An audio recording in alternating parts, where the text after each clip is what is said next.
bienvenue dans une nouvelle vidéo. On est fin mars, au moment où on tourne cette vidéo, et Claire, sur sa chaîne La Pétillante, a fait un mois de mars tourné autour de la littérature young adulte, avec plein de thématiques, etc. Donc vous pourrez aller voir sur son compte tout le contenu qu'elle a proposé. Et pour compléter un petit peu par ici, on s'est dit pourquoi pas faire une petite vidéo pour traiter des frontières du young adulte. C'est ça. Voilà. Oui, parce que du coup c'est un vrai thème, peut-être aussi lié à une évolution qu'il y a aujourd'hui sur le champ littéraire. Le young adulte, c'est pas facile à définir, c'est pas facile à classer pour tout le monde, voilà, pour tous les acteurs du livre. Et c'est vrai qu'il y a des livres qui jouent un peu avec les frontières, que ce soit dans un sens ou dans l'autre, donc avec l'ado, avec l'adulte.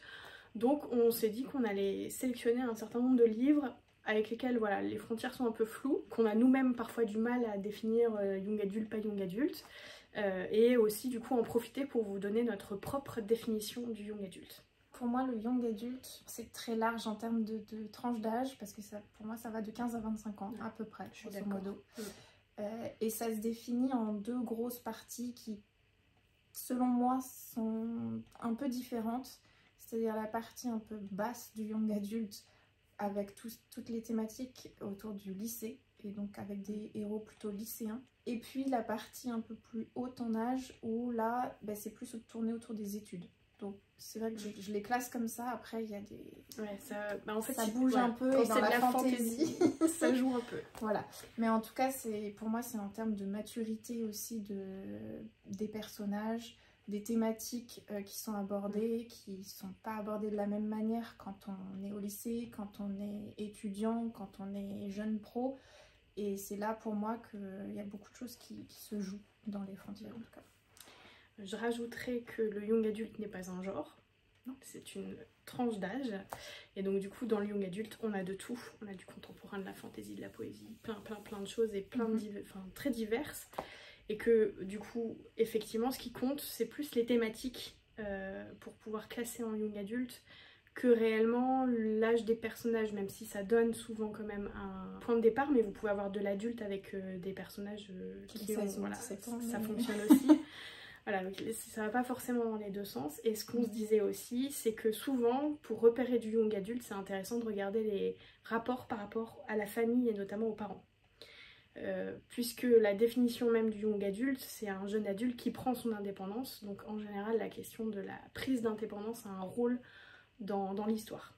Et puis il y a aujourd'hui la frontière qui s'est encore plus floutée avec le new adulte. Qui est encore autre chose par rapport à l'adulte, alors qu'on est déjà sur des thématiques vraiment plus adultes. Mais pour moi, là où c'est plus les jeunes pros.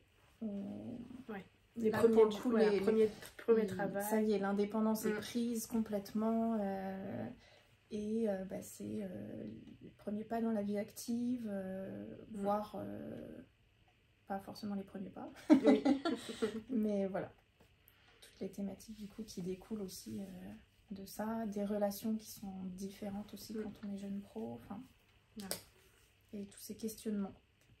Voilà, donc le young adulte, c'est vraiment un secteur, une tranche d'âge qui est hyper importante, et c'est bien que ça se développe parce que du coup ça aborde des thématiques qui sont ni abordées en adolescence, ni abordées en adulte. En tout cas, pas de cette façon-là. C'est ça. Parce que évidemment que la question de... certaines questions autour de l'écologie, des trucs comme ça, c'est intergénérationnel, mais ça va être abordé sous un prisme très particulier dans le young adulte. On a déjà des auteurs qu'on ne sait pas trop classer entre jeunesse et adulte, young adulte ou autre. Et donc il y a Flore Visco et il y a Timothée de Fombelle. Alors moi j'ai pas encore lu de Timothée de Fombelle, donc je vais laisser Marie en parler.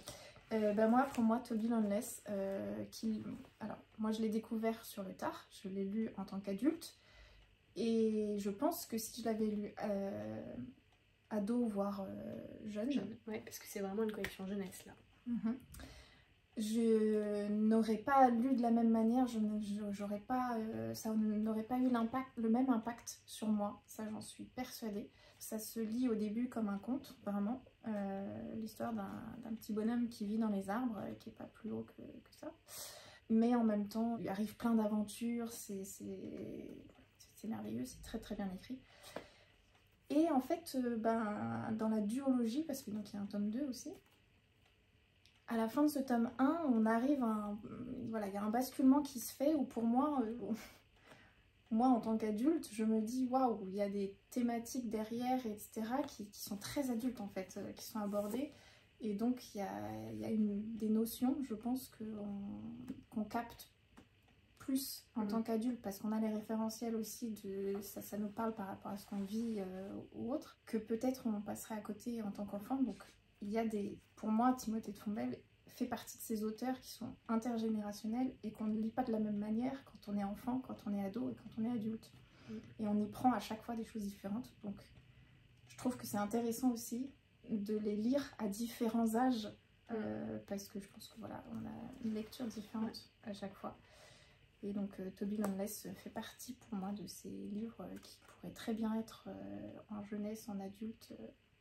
Ça ne me choquerait pas. Voilà. Et c'est exactement la même chose avec Flore Vesco, donc là, d'Or et d'Oreiller et de Délicieux Enfants, qui sont deux réécritures de contes. La princesse au petit pois, le petit poussé. Et pareil, en fait, ce sont des textes avec plein de couches. Et à chaque âge, on va lire très différemment le livre.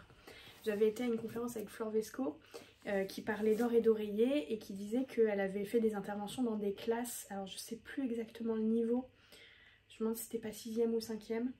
Et ce qu'avaient compris les enfants, les réflexions qu'ils avaient, c'était c'est une super aventure et puis c'est une princesse qui prend les choses en main et voilà. Et en fait, il y a d'autres lectures à avoir là-dedans. et tout est dans la poésie de son écriture et dans la construction de ses récits qui sont très bien ciselés. Et comme tout est par allégorie, par image, etc., quand on n'a pas les référentiels, quand on est enfant, en fait on passe complètement à côté. Voilà. Alors que quand on est adulte, on se dit oh là là. Quand on a les référentiels, on se dit ouh, c'est hyper, notamment dans les oreillers, c'est très sensuel. Très très sensuel. Mais un enfant ne verra pas ce côté sensuel. Donc en fait, pour moi, voilà. D'ailleurs, c'est vrai que quand j'ai posté ma chronique, je crois, de Délicieux Enfants, j'ai eu quelqu'un qui avait mis un commentaire en disant pour moi c'est pas de la jeunesse parce que voilà, vu les thématiques abordées. Sauf que moi je maintiens sur le fait que c'est de la jeunesse parce qu'elle a vu quelque chose dans sa lecture, mais un enfant ne verrait pas ça dans la lecture. Pas la même chose. Pas de la même façon en tout cas. Mais captera quand même un message hyper fort dans l'histoire. Et c'est très bien abordé. Ouais. Enfin. Et c'est merveilleux, lisez Flore Vesco. Alors je pioche comme ça dans notre sélection. Nous traverserons des orages d'Anne-Laure Bandou. Là, c'est plus de la jeunesse. Pour moi, c'est vraiment pas de la jeunesse. On est passé côté young adulte. Vraiment. Pour moi, c'est du vrai young adulte avec une fresque. On vous en a déjà parlé sur la chaîne, hein, une fresque familiale qui traverse le 20e. Oui, c'est ça, je me disais, c'était pas le 19e. Le 20e siècle. Qui est grandiose et ça, en fait ça aborde des thématiques hyper fortes, hyper dures, assez violentes, donc non, faut pas le mettre dans des mains trop jeunes selon moi. Et en même temps c'est des thématiques qu'un ado à partir de 15 ans, je pense vraiment voilà, mais pour moi les lycéens restent des ados. Quand on dit young adulte c'est aussi ado. Et c'est hyper intéressant et ça fait beaucoup réfléchir. Et ouais, exactement. Et ça déconstruit des choses sur la violence, sur l'impact de la famille, etc., etc. Et sur l'histoire en fait aussi. C'est une façon merveilleuse de réviser son bac d'histoire. C'est ça. Tout à fait. Donc non, moi je trouve ça poignant et hyper intéressant, tout simplement. Et c'est vraiment des thématiques qui sont très young adulte pour le coup, et en même temps on peut le lire en tant qu'adulte et y trouver aussi des choses qui fonctionnent. Moi je suis quasi sûre que quand il va sortir en poche il sera en adulte, parce que L'Aube sauvera grandiose, que j'ai pas encore lu, était publié d'abord en jeunesse et en poche existe en adulte et en ado. Oui, il y a beaucoup de livres, vous verrez, qui en fait sont disponibles en version adulte et en version ado. Et d'ailleurs, ça dit des choses intéressantes sur la façon dont on markete les livres. Oui, quand on voit les couves. Ouais. C'est hyper intéressant. On vous a pris 2 Ali Hazelwood. Check-in Mate qui est chez Gallimard Jeunesse, donc du young adulte. Et The Life Hypothesis qui est chez Hauteville, donc de l'adulte. Voilà. 2 romances. Et pourquoi l'une est young adulte et l'autre est adulte? Ben là pour le coup je pense que la question de l'indépendance familiale joue beaucoup. Ici on a une jeune fille qui vit encore chez sa mère avec ses sœurs. C'est ça. Voilà, et qui donc n'a pas encore son indépendance qui pourtant est majeure. Tout à fait. Je crois qu'elle a 18 ou 19 ans. Elle n'a pas 17. Elle rentre en études supérieures. Oui, donc voilà. Elle est dans ces eaux-là. Et là, c'est, comment elle s'appelle déjà, Olive, qui elle est doctorante et qui pour le coup vit en coloc, voilà, a pris son indépendance. Donc elle est déjà un peu dans la vie active. Et a déjà vécu des choses en fait. Enfin, je ne dis pas qu'elle a rien vécu, mais bon, voilà, elle a vécu des choses d'adulte et elle est dans une position en tant que doctorante adulte. Et du coup, les personnalités sont pas du tout les mêmes au niveau de la maturité, etc. Là, il y a vraiment des thématiques plus adolescentes qui sont évoquées. Alors que là, non, là on est sur vraiment le milieu professionnel, puisque du coup il y a tout un message féministe dans celui-là aussi, mais là lié à un milieu professionnel qui est plutôt sexiste. Là aussi un peu, ouais, à travers les échecs. Voilà. Le patriarcat est très présent aussi. mais voilà, la nuance est là, et puis elle est aussi dans la présence de scènes explicites ou pas. Puisque ici on est behind closed doors, donc on cache, on n'explicite pas, on sait ce qui se passe, mais rien n'est décrit plus qu'il ne faut. Voilà. Alors que là on est dans la description des moindres faits et gestes. Ce qu'on appelle des scènes explicites. Voilà. Donc il y a ça aussi. Après, ce n'est pas parce que il y a une scène explicite que tout de suite ça bascule vers l'adulte. C'est pas ça, la question. Mais ça y joue quand même. Et notamment en adulte, il n'y a pas d'indication comme quoi c'est explicite ou non explicite. Par contre, dès qu'on est en jeunesse, en young adulte, aujourd'hui en tout cas, les maisons d'édition font attention à l'indiquer, soit au dos du livre, soit à l'intérieur, quand il y en a. C'était pas le cas encore il y a très longtemps, 2 ans. Mais aujourd'hui, en tout cas, les maisons d'édition commencent à faire vraiment attention à ça. Et c'est chouette. Sur la question de l'explicite, pas explicite, c'est un sujet assez intéressant parce que il y a 10 ans, quand j'ai fait mes études, j'ai travaillé sur les tabous et donc sur la question de la sexualité. Et ce que j'avais remarqué, c'est que la sexualité était toujours abordée sous la notion de première fois. Là, par exemple, on n'est pas vraiment dans ce... Enfin, un petit peu quand même pour lui. Oui. Mais c'est pas son point de vue à lui qu'on a, donc, à ce moment-là. Donc, et c'est pas le sujet, en fait. Non. Et donc, il y a un basculement qui se fait ces dernières années. Et un très bon exemple, c'est le travail de la collection de l'Ardeur de Thierry Magnier, qui propose des textes explicites aux young adultes, et vraiment visés young adultes. Et c'est vraiment très explicite, je peux vous le dire pour en avoir lu. Mais l'idée, c'est de proposer des schémas sains et de déconstruire des choses, d'ailleurs, qu'on peut voir par ailleurs, que ce soit dans la pornographie ou avec le sujet de la dark romance, par exemple. Donc des relations saines et une façon saine de parler de sexualité. Voilà, c'est un peu donc la nuance. Et alors moi, ce qui me frustre parfois quand je vais en librairie, c'est que je vois The Life Hypothesis en jeunesse. Et pour moi, c'est qu'on dise que c'est du new adulte, pourquoi pas, puisqu'elle est doctorante. Ça pourrait rentrer. Ça pourrait rentrer, mais ça n'est pas de la jeunesse. Non.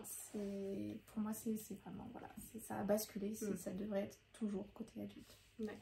Et d'ailleurs, c'est un vrai sujet qu'on a abordé même avec le cercle littéraire, de où on trouve certains livres dans certains rayons en se disant mais ce n'est absolument pas adapté au bon rayon. En fait, c'est lié à plein de facteurs, je pense, notamment la question du young adulte que tout le monde ne connaît pas très bien. Et donc du coup, on ne sait pas bien le définir, donc forcément on ne sait pas bien mettre les bons livres dans les bons rayons. Et puis de se dire que les lectrices de young adultes vont chercher chez les adultes. Oui, ça a toujours été le cas. Enfin, moi, je vois bien, quand j'étais ado, j'allais aussi lire des trucs adultes, mais j'allais les chercher dans les rayons adultes. Je savais que je lisais des livres adultes. Aujourd'hui, on va chercher des livres adultes dans les rayons young adultes. C'est ça, c'est là où moi, ça me dérange. Parce que du coup, on ment un peu sur la marchandise en disant c'est à destination de young adultes. Ça peut totalement... Alors, oui, ça peut totalement, parfois être lu par des young adultes. Mais je trouve que c'est important et nécessaire de ne pas mentir non plus en disant c'est de la littérature adulte et pas jeunes adultes, young adultes. Et que si vous voulez en lire, bah, soyez avertis que c'est de la littérature adulte. Et vous allez les chercher où? Dans les rayons adultes. S'il vous plaît. Là, parce que voilà, faut pas nier non plus la volonté parfois de, notamment sur la question de l'explicite, de vouloir lire de l'explicite quand on est jeune adulte, on a tout à fait le droit, mais bah voilà, faut pas non plus tromper pour ceux qui n'en chercheraient pas, par exemple. C'est ça. Bah, et encore une fois, comme c'est de la littérature adulte, ça n'est pas écrit sur le livre que c'est explicite ou pas. Donc en fait, si on le met dans le rayon jeunes adultes, où là on essaye de faire attention justement à dire quand il y a des scènes explicites, ça fonctionne pas. Voilà. C'était la petite gueulante. Voilà, c'est la petite gueulante parce qu'il y a des choses qui nous énervent parfois. Alors, je vous mettrai la vignette là parce que je pensais que Claire l'avait, mais elle ne l'a pas. Il y a la Société très secrète des sorcières extraordinaires. J'espère ne pas m'être trompée sur le titre. Je crois que c'est ça. Qui est très chouette, que j'ai vraiment beaucoup aimé. C'est donc un roman de fantasy young adulte, voilà. Un peu cosy. Tout à fait. Très cosy, très sympathique et qui, jusqu'à une certaine scène, peut très bien être lu par des ados. Enfin, selon moi, c'était très bienveillant, très cosy, etc. Et puis tout d'un coup, hop, une petite scène explicite. Alors, elle n'est pas longue, hein, mais bah, ça casse complètement l'ambiance qu'on avait jusqu'à présent et la tonalité du texte. Et je me dis, mais là, on bascule sur une scène adulte qui, en fait, n'a pas sa place, selon moi, dans ce roman-là. Donc ça m'a un peu cassé l'ambiance, alors que tout le livre était super, mais voilà, il y avait juste cette scène-là qui, pour moi, n'avait pas sa place dans ce roman-là, et j'ai trouvé ça dommage.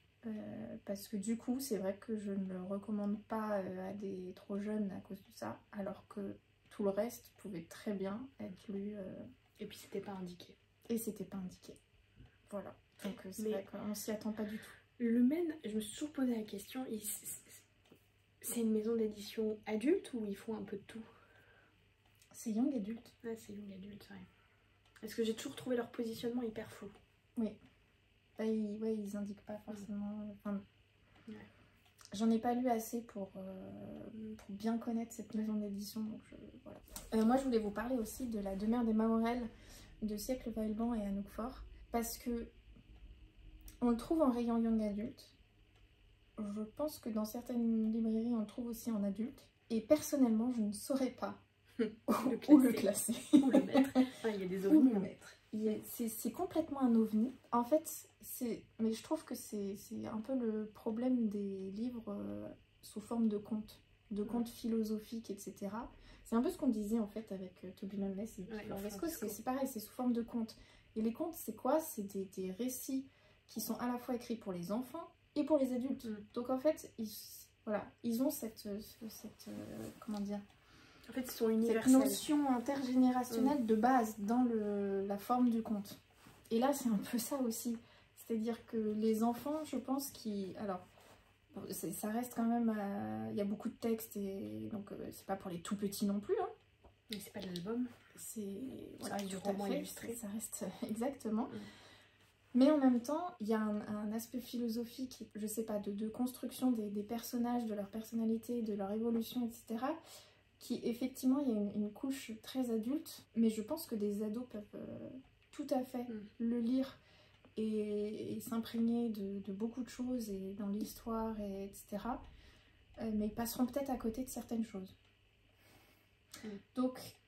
Et en fonction de la maturité, du vécu, voilà. Je pense que c'est pour des des young adultes assez matures. Donc je sais pas si je le recommanderais à 15 ans, par exemple. Peut-être un peu plus de 18-20 ans. Mais et encore, et puis, oui, il faut pas fermer les portes pour autant.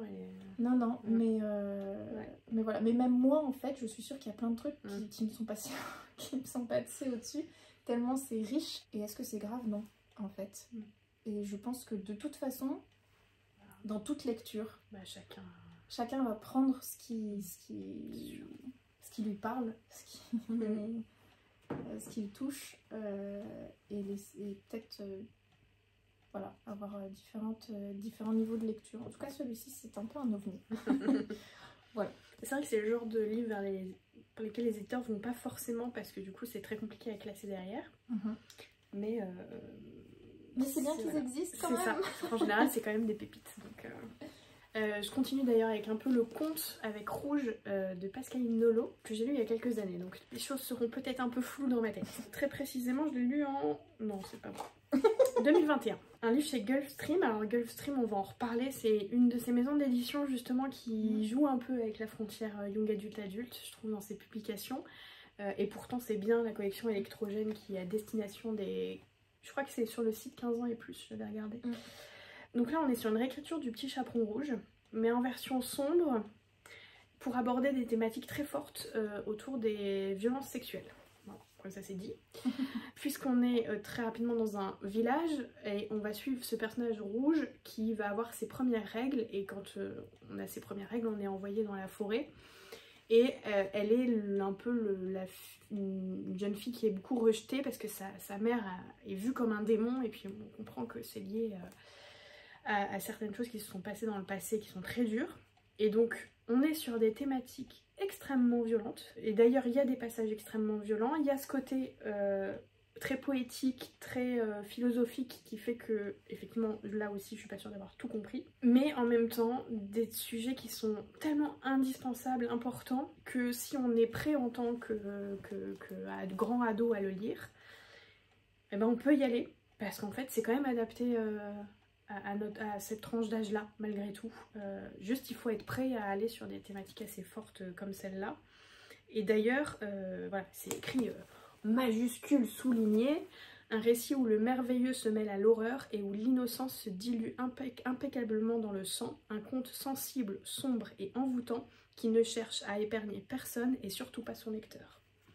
Donc les prévenus. Mais c'était absolument merveilleux à lire, et j'ai trouvé ça hyper fort, et ça fait partie des romans qui ont un peu marqué ma vie de lectrice et qui m'ont fait beaucoup réfléchir sur certaines notions.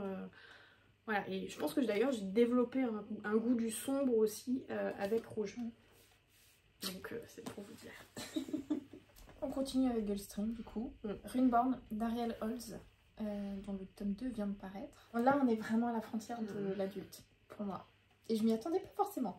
Bah, en fait à la dédicace, comme il avait dit, parce je l'ai fait dédicacer à Montreuil, je crois. Et vraiment quand on a pris le livre, il nous a dit c'est très sombre, hein, c'est très sombre. Donc du coup j'étais un peu ok, très bien. Mais c'est vrai que je m'attendais pas à ce niveau. C'est de la réécriture de mythologie nordique. C'est ça. Et donc ça se dit Runeborn. Parce que j'ai toujours dit Runborn. Et moi c'est Rune. Et effectivement en fait c'est divisé en 3 parties. Et chaque partie a sa tonalité, on va dire, son ambiance. Et la partie 2... Ah oui. Mais en fait, j'étais pas prête. Ce qui est génial, c'est qu'on est 3 à l'avoir lu dans le cercle littéraire. Oui. On est 3 à avoir été extrêmement choqués par cette partie 2, mais 3 à avoir adoré. Et avoir beaucoup aimé ça. Donc c'était très bien fait en fait. Oui. Sans spoil, hein, mais ne lisez pas la deuxième partie en mangeant. Non, surtout pas. C'est pas la peine. Non. Évitez le thé, les chocolats, les... Non. Vous préparez pas un bon petit goûter en disant « Oui, ça va être sympa pendant ma lecture ». Non. Partie 3. Allez-y, il n'y a pas de souci. Pas la partie 2. Bref, donc ça, oui, ça flirte vraiment avec l'adulte. Et même dans son style d'écriture, ça se ressent. Ouais. Il y avait une nouvelle qu'il avait écrite qui était adulte.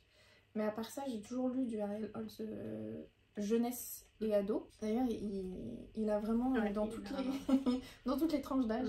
Et là, ouais, je trouve que son style d'écriture est vachement plus poussé, vachement plus approfondi. Ouais, il fait un pas en avant avec celui-là. Ouais, et c'est hyper intéressant à voir. Et en même temps, c'est vrai que ça reste accessible malgré tout à un public young adulte. Donc, en fonction toujours de la question de où on en est en tant que lecteur aussi, et en tant que personne.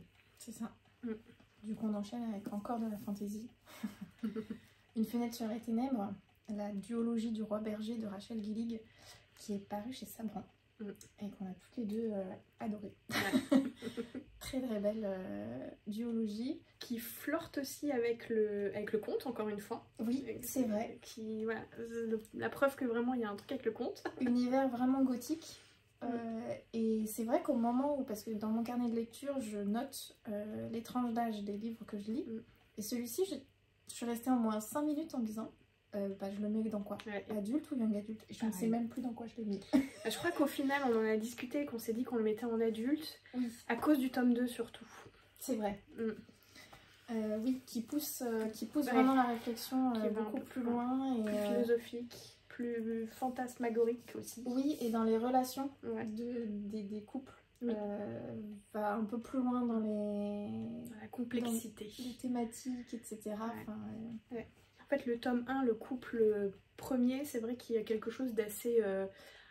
Elle est encore assez adolescente quelque part quand elle le rencontre. D'ailleurs, tous les deux sont encore sous la coupe de leurs parents, mais c'est de la fantaisie, donc c'est un peu différent que si c'était du contemporain. Et c'est vrai que le couple du tome 2 qui se rajoute est beaucoup plus mature dans ses questionnements, dans sa façon d'aborder même la question de la sexualité, je trouve. Il y a un truc un peu plus poussé. Et puis bon, les thématiques qui sont liées au tome 2 sont liées aussi à un truc qui est... C'est juste du génie, mais... Lisez-le. Et en même temps, le système de magie est hyper sympa, assez accessible, même si très original, et voilà. C'est ça. Moi, je pense que je serais passée à côté si je l'avais lu trop jeune, mais parce que c'était aussi le type d'univers que je lisais pas forcément à ce moment-là. Mais ouais. Donc, je pense que c'est quand même accessible pour des young adultes, mais plutôt la tranche haute. Ouais, il faut apprécier le sombre et... c'est pas non plus que c'est sombre comme Rouge ou des choses comme ça, il y a un côté très brumeux, mystérieux. Gothique, quoi. Après, il y a des ados qui adorent ce genre d'ambiance et d'univers, donc c'est pas ça qui fait... Non, c'est vraiment les thématiques derrière qui sont abordées, quoi. Une autre saga, fantasy, très compliquée. Le tome 1, on l'a lu avec Marie toutes les deux. On est d'accord pour dire que c'est du young adulte. Tranche basse. Plutôt tranche basse. Voilà. L'intrigue est assez simple, très classique. Les personnages, surtout elle, je trouve, elle a une dimension très accessible en tant que young adulte. Et même dans la violence de l'univers, ça reste une violence douce. Je sais pas trop comment le dire, mais c'est pas dans frontal. la façon de l'aborder, si, il y a des images hyper fortes.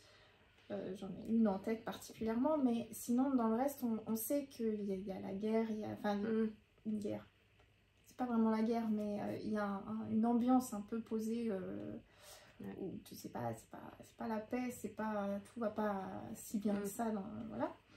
Mais je sais pas, c'est pas cru, c'est pas hyper violent, dans le style d'écriture il y a quelque chose de très doux. Voilà. Et c'est pour ça que ça me fait dire que c'est plutôt dans la tranche basse du young adulte. Voilà. Et j'ai lu le tome 2. Et le tome 2 m'a beaucoup interrogée. Parce que j'ai trouvé que là on basculait avec les personnages. Alors le style reste le même. Il y a toujours ce côté très doux, etc. Mais avec les personnages on passe à un step au-dessus. Notamment dans la relation des personnages. Et notamment via le personnage masculin, Coric. Qui, on le sait dans le tome 1, qui est confronté à toute la question de la violence et du pouvoir qui l'interroge beaucoup, et ça se développe énormément dans le tome 2, et leur relation avec Tessa, pour moi, bascule dans des questionnements, des façons d'aborder l'amour qui sont très adultes, et d'ailleurs j'ai vu des chroniques un peu négatives du tome 2, et je pense que c'est lié à ça, au fait qu'on quitte une relation simple, young adulte, enfin je dis pas que c'est facile de l'amour quand on est young adulte, mais voilà, où on est un peu sur le premier amour, des choses comme ça, là pour basculer sur des questionnements de couple, d'un couple qui traverse des vraies difficultés adultes, Et donc comment est-ce qu'on avance, et je pense que dans le tome 3 il va y avoir un autre axe qui va être abordé autour de Korik, qui je pense va être, enfin je l'espère, va être abordé, c'est la question de l'alcoolisme qu'on sent dès le tome 1, qui se développe dans le tome 2, et où je me suis dit, j'espère que ça va devenir un vrai sujet dans le tome 3, mais du coup ça va pas être abordé comme l'alcoolisme chez les jeunes, ça va forcément être abordé sous un angle adulte.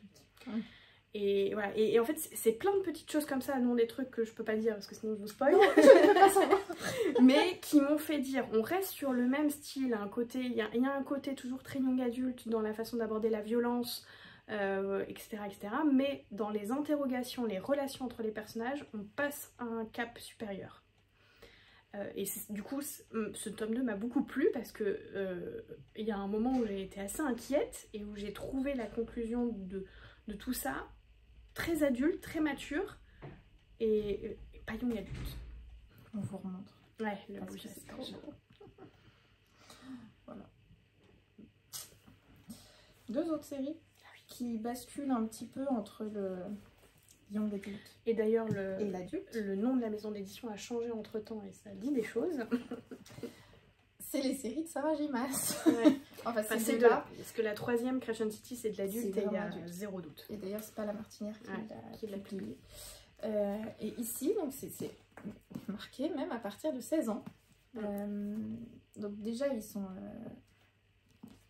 dans du young adulte, voilà. Parce qu'effectivement, il y a des scènes explicites. Dès le tome 1. Dès le tome 1.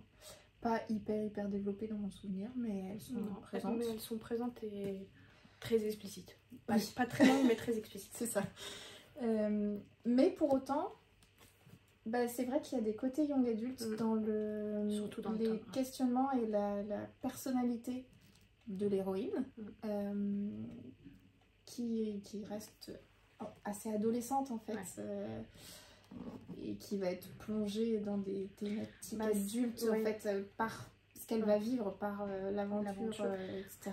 C'est vrai que Feyre, on le dit comme on veut, je dis Feyre personnellement, je trouve qu'elle a la personnalité typique des héroïnes de fantasy young adulte, en tout cas sur le tome 1. Et après, plus du tout. Et après, ça bascule pour moi dès le tome 2 complètement dans l'adulte, parce que les thématiques de couple notamment sont hyper tout de suite passent un cap en fait, hyper mature. Je peux rien dire parce que c'est bien ça. Gros spoil.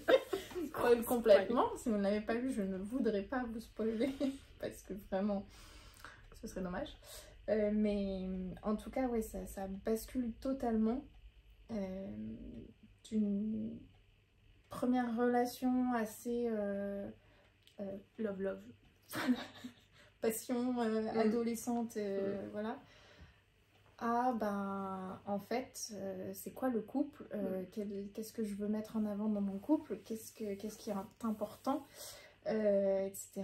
Et là pour moi ça bascule complètement dans l'adulte dès le tome 2. Et alors après, le tome plus 4. ça va et plus c'est full adulte. Le tome 4 clairement est en fait, complètement adulte. Le tome 4, alors ça tient à la relation qui est entre Cassian et Nesta, qui est quand même très adulte, qui est très explicite là pour le coup, voilà, pas avec le dos de la cuillère quoi. Oui, il y a un quart du livre où c'est de l'explicite cru et développé, très détaillé. Mais cette relation justement, c'est pas juste que c'est de l'explicite, c'est qu'en plus la personnalité de Nesta pendant tout ce tome, en fait elle vit quelque chose. Alors c'est la dépression, ça pourrait être un thème young adulte, mais c'est abordé sous un angle complètement adulte. Complètement. Toutes les morales derrière, les messages qui sont passés, etc. C'est très adulte. Pour moi, pour des adultes. En fait c'est pas que les ados sont bêtes, mais il n'y a pas la bienveillance qu'on attendrait sur ce genre de thème dans du young adulte. C'est ça. C'est un peu plus différent. Et alors toute l'histoire, c'est que quand ACOTAR est sorti, la Martinière, je sais pas si c'est le cas, si c'est le cas, c'est la Martinière jeunesse. Et en fait le tome 4, la Martinière a joué un peu avec le flou. Alors je connais pas très bien l'histoire, mais en gros ils se sont retrouvés à devoir mettre un gros logo moins de 18. Interdit moins de 18 sur la couverture parce que en fait il était très mal visé marketingement, et c'est vrai que moi je le trouve à ma bibliothèque au rayon jeunesse, toute la saga Cotard. Ça me... Voilà, un jour j'irai voir les bibliothécaires. Et entre-temps, et ben, du coup ils ont changé La Martinière jeunesse en La Martinière fiction.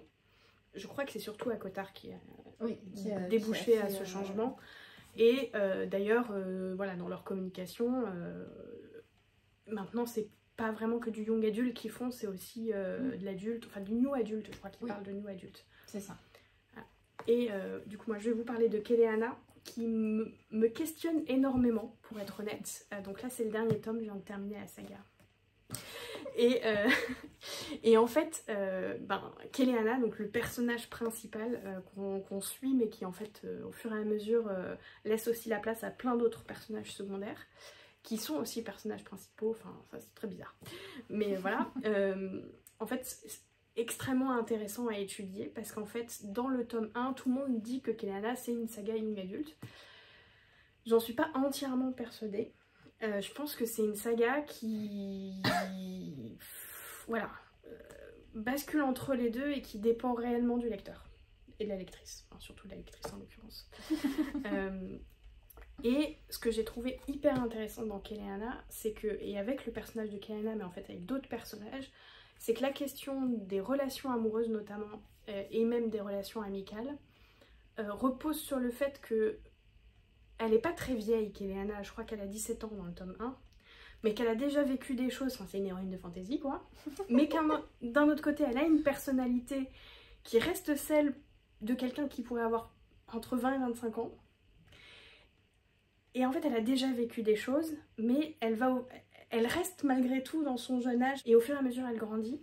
Et en fait, j'aurais tendance à dire que certains tomes sont plus matures que d'autres, mais le tome 7, en fait, je saurais pas le classer, parce que je trouve qu'on rebascule dans quelque chose d'un tout petit peu young adulte, dans les relations, enfin... Pas tellement, mais en fait il y a beaucoup moins de scènes explicites, enfin c'est compliqué. J'ai fini il y a pas longtemps, ma réflexion n'est pas encore fixée. Mais d'un autre côté, c'est vrai qu'en termes de... il fait 1100 pages quoi. Et c'est une vraie brique, il se passe beaucoup de choses. Et parfois ça peut un peu rebuter de le placer en jeunesse du coup. Je sais pas, franchement pour moi c'est un ovni. Je pense pas qu'il soit classé en young adulte aux États-Unis. Je sais pas. Je sais pas comment est-ce qu'il le... Mais en tout cas, il joue dans cette frontière et j'ai beaucoup aimé parce que justement, en fait, il propose un personnage, je pense qu'il peut rebuter énormément les adultes aussi. Parce que Kéléana est particulière, quoi. Elle est géniale, mais elle est particulière. Et il y a un tome, le tome 5, tu disais? Ouais. En fait, le tome 5 est très explicite. Au point où moi ça m'a même un petit peu énervée, mais parce que j'ai une tolérance assez basse à la question. et parce qu'en fait je me suis dit mais c'est pas le propos, enfin, et en même temps si c'était le propos parce que c'était hyper important pour la relation, les relations des personnages. Et on n'a plus du tout ce côté explicite dans le tome 7. Enfin, il y en a encore un tout petit peu, mais sur les 1100 pages c'est 3 pages quoi. Ça va. Donc voilà. Alors une autre saga qui joue un peu et qui évolue avec le temps. Pour le coup, il y a une évolution. Pour moi, elle reste young adulte. Ouais. Mais elle bascule d'un young adulte... Enfin, je peux pas dire tranche basse en fait. Non, parce que elle est quand même... l'histoire est quand même complexe. Dès le départ. Ouais. Et en fait, même temps, il y a... En fait, les personnages évoluent vachement. Et là où ils sont un peu moins adultes dans les premiers tomes, ils le deviennent beaucoup plus dans le tome 3. Tome 3, c'est des adultes. Surtout Marcus et Terriana. En fait, c'est intéressant justement le rapport aux parents. Parce que Terriana, quand on commence Dark Shores, elle est adolescente. C'est une grande adolescente qui vit avec sa mère, qui dépend encore de sa mère, qui est en rupture d'ailleurs, qui est en pleine crise d'adolescence d'une certaine façon avec sa mère. C'est vrai. Et l'histoire fait que elle se retrouve séparée et qu'elle prend un peu elle devient un peu l'héritière, etc. Et donc du coup ça la met tout de suite dans une position adulte. Et là où dans certains récits young adultes ça pourrait y rester, là Voilà, il y a quelque chose qui fait qu'elle bascule quand même dans quelque chose... Enfin, dans le tome 3, c'est une adulte avec des problèmes d'adulte, quoi. Et lui, Marcus, en fait, il a été séparé de ses parents très jeune. Donc, en fait, il a grandi beaucoup plus vite c'est un soldat. Que d'autres. Et c'est un soldat. Et il a vécu des trucs qu'on ne souhaite à personne.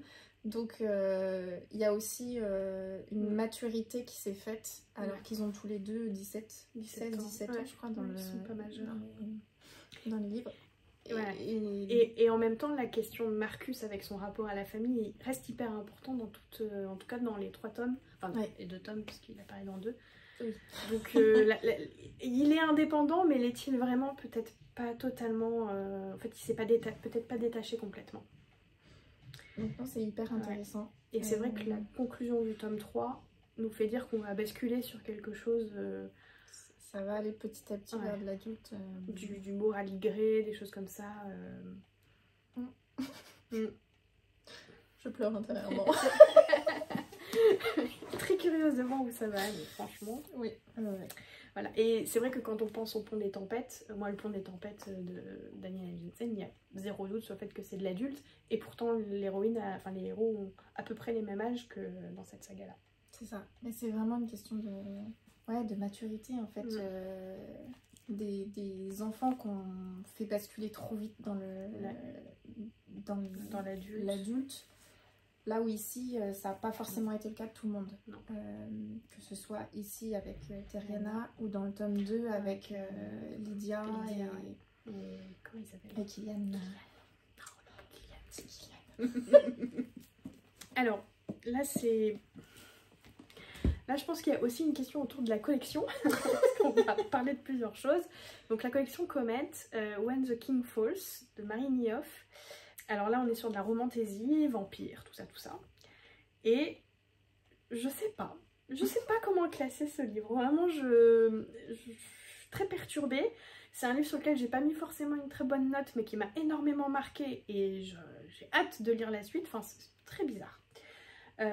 Parce que on a toutes les thématiques du young adulte, c'est-à-dire qu'on a une jeune femme qui va se retrouver à devoir infiltrer la cour des vampires pour tuer le roi vampire, et elle est poussée par sa famille, et donc il y a toute une question de... Elle va remettre en question en fait au fur et à mesure du tome ce que ses parents lui ont dit, ce que sa famille lui a dit, qu'est-ce qui est vrai, qu'est-ce qui est faux, à quel point elle a été manipulée, et donc tout ça c'est des thématiques hyper young adulte.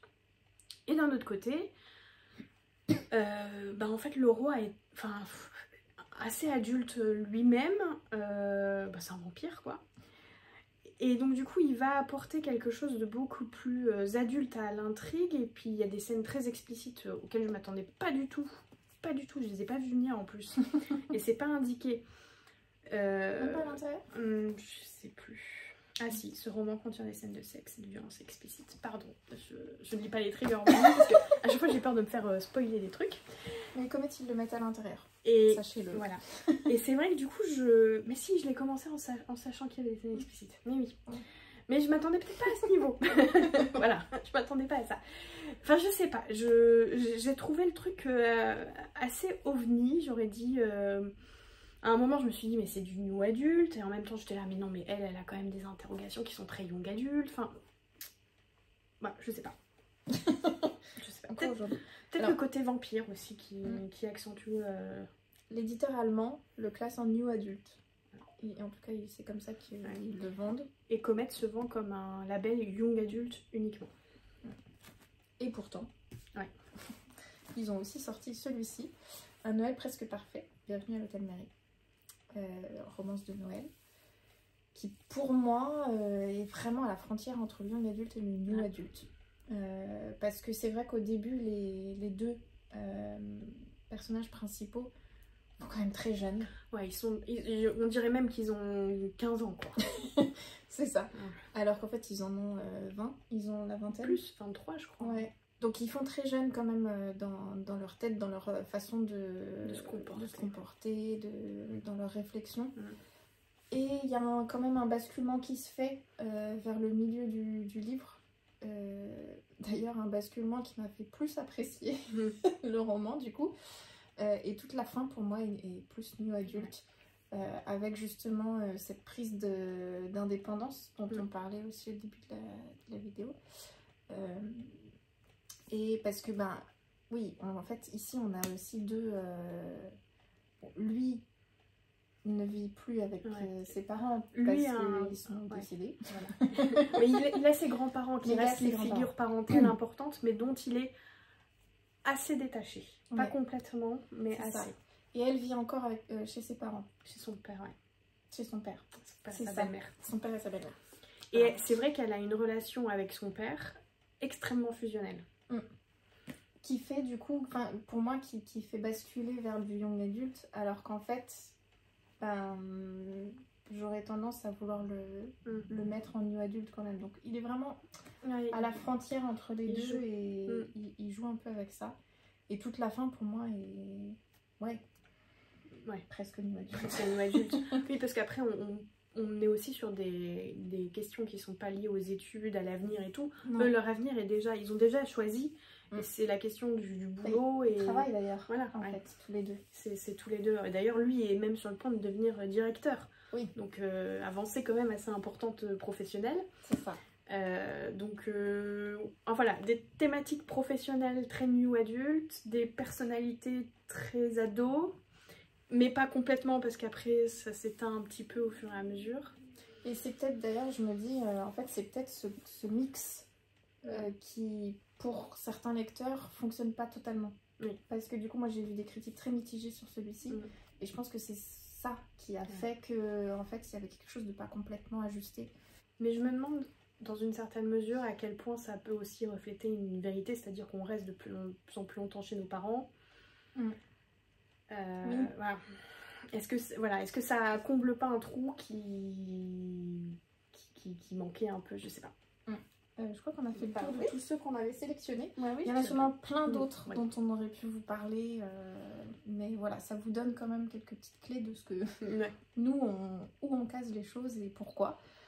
Comme vous le voyez, c'est souvent des questions de personnalité, en fait, des personnages, de thématiques abordées et comment elles sont abordées. Parce qu'en fait, il y a plein de thématiques qu'on peut aborder à tous les âges, mais de manière différente. Un petit peu aussi du style. On l'a vu avec Défier la nuit. Voilà. Donc... En fait, parfois c'est assez subjectif. Complètement.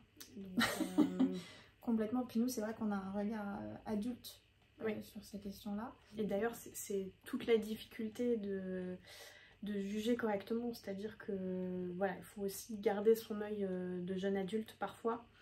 Et puis aussi de l'air du temps, des choses qui évoluent. Et je pense que c'est aussi pour ça que la littérature young adulte est de plus en plus joue un peu avec les codes parce que il y a aussi une évolution qui fait que ça va avec quoi. Puis après chaque lecteur va se connaître aussi lui-même, mais qu'on soit ado ou adulte, il y a des choses qu'on aime et qu'on n'aime pas. Il y a des adultes qui n'aiment pas les scènes explicites, il y a des ados qui adorent ça. Chacun va essayer aussi de le faire en fonction. Il y en a qui n'aiment pas trop les violences psychologiques, d'autres c'est plus les violences physiques. En fait, on ne peut pas faire de généralité non plus. Et chaque lecteur va essayer de voir où sont ses limites. Et nous encore, aujourd'hui, on teste un petit peu des fois nos limites. Ça, on va voir. Ça passe, ça... Pas du tout. Voilà, moi, avec Alice Wood, je teste mes limites explicites. plus. Parce que si on m'avait dit un jour que je lirais un roman qui parle extrêmement explicite, parce que sur 400 pages, je pense qu'il y en a bien 100 ou 125 qui sont explicites, et qui parlent de BDSM, j'aurais dit non, jamais. Si, comme quoi, j'ai beaucoup aimé, voilà. Tout dépend du... Parce que c'est la façon de faire, et voilà, plein de choses. On en reparlera, je vous reparlerai de Deep End. Parce que c'est assez particulier comme livre. Et je rajouterais que c'est aussi pour ça que parfois, avant d'acheter un livre, j'aime bien voir des chroniques. J'aime pas trop en lire parce que j'aime pas trop tout savoir. Quelquefois, j'aime garder le mystère. Mais j'aime bien avoir parfois un peu qu'on me dise quels sont les équilibres de certaines choses pour me dire, ok, je peux y aller, ça va me plaire, ou au contraire, non, pas du tout, quoi. Et c'est vrai que des fois, quand on est au courant que ça va être comme ça, bah, on a plus de facilité à apprécier parce qu'on sait dans quoi on se lance que quand on le découvre et du coup on s'attend pas. Et d'un autre côté, c'est vrai que je suis très pour aussi le fait de se laisser porter et que le génie des auteurs et des autrices, c'est aussi parfois d'aborder des choses comme Ali Hazelwood avec le BDSM sur lequel on n'irait pas du tout et où en fait moi j'ai pas encore lu mais elle me fait apprécier des tropes où si vous avez vu notre vidéo de tropes, toutes les tropes que je dis non jamais, si Ali Hazelwood en fait, apparemment j'aime ça. Voilà, donc bref, voilà, cette vidéo était encore une fois un petit peu longue, mais j'espère qu'elle vous a plu. N'hésitez pas à nous dire, vous, quelles sont les thématiques, les problématiques que vous rencontrez face à, justement, au classement young adulte. Adulte, ado. Voilà. Et puis, on vous dit à très vite dans une prochaine vidéo. Et on vous souhaite des lectures pétillantes. Et de jolies rencontres d'entrée de papier. À bientôt.